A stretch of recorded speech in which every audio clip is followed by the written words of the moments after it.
Le passage d'Ésaïe 8,18, cité dans Hébreux 2,13,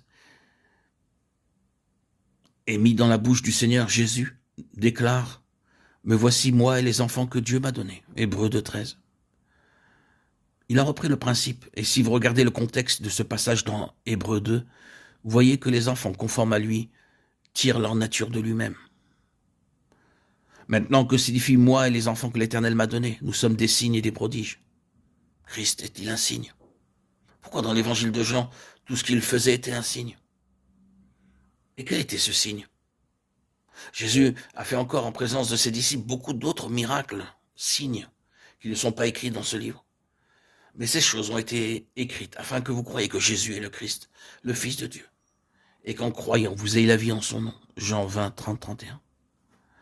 Ce fut un signe que Dieu était en lui. Ensuite, il est dit, et pour des prodiges. Quelle est l'essence d'un prodige? C'est une chose qui ne peut être attribuée à personne d'autre qu'à Dieu seulement. Lisons Jean 9 et voyons comment cela se termine. Le pauvre homme à qui le Seigneur avait ouvert les yeux ne pouvait pas comprendre ces gens sensés avec leur raisonnement et leur propre logique. Il a ouvert mes yeux. Jamais, depuis le commencement du monde, on lui dire que quelqu'un ait ouvert les yeux d'un aveugle-né. Si celui-ci n'était pas de Dieu, il ne pourrait rien faire. Jean 9, 30, 33. Ne voyez-vous pas que cela venait de Dieu? Il y a donc ici quelque chose de plus qu'un simple homme. Ils ont exclu cet homme parce qu'il faisait de Jésus Dieu. Ce fut la conséquence des signes et des prodiges. C'est seulement issu du Seigneur. Ah oui, c'est cela la nature d'un vase, d'un instrument qui sert dans le cœur même du dessein de Dieu. Et c'est un chemin très coûteux. D'ordinaire, combien nous désirerions, aimerions que les choses soient facilitées. Cependant, nous savons bien qu'il n'en sera pas ainsi. Nous n'allons pas voir nos situations se régler sans une seule difficulté. La vie des familles des autres paraît si facile. Tout pour eux s'emballer sans encombre. Mais nos affaires ne se font jamais avec la même facilité. Il semble qu'il y ait toujours quelque chose dans nos situations que nous ne puissions pas assumer seuls. C'est au-delà de nos capacités. À moins que le Seigneur ne le prenne en main, nous sommes terriblement confus et désespérés.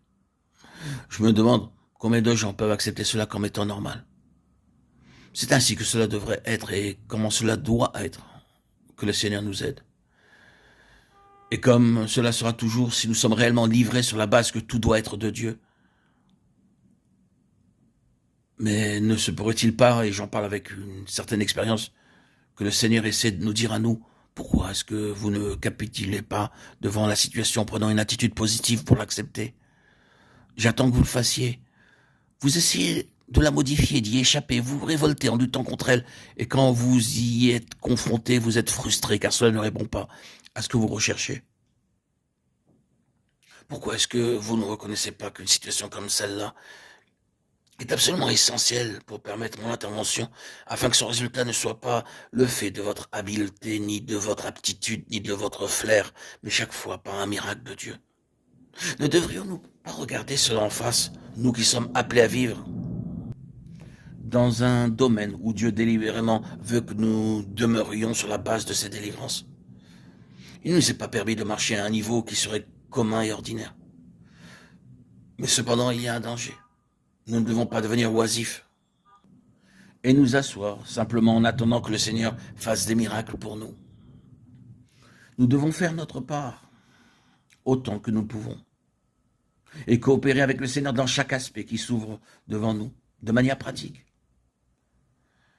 Mais même ainsi, nous verrons souvent que nous n'irons jamais bien loin sans une intervention très réelle du Seigneur, de telle manière que quand nous y serons passés, il sera manifeste que ce ne sont pas nos efforts qui furent la cause de la réussite, mais l'œuvre du Seigneur. Et le témoignage sera apporté que le Seigneur le faisait. La difficulté, pour vous comme pour moi, doit être d'accepter cela et de le mettre en pratique.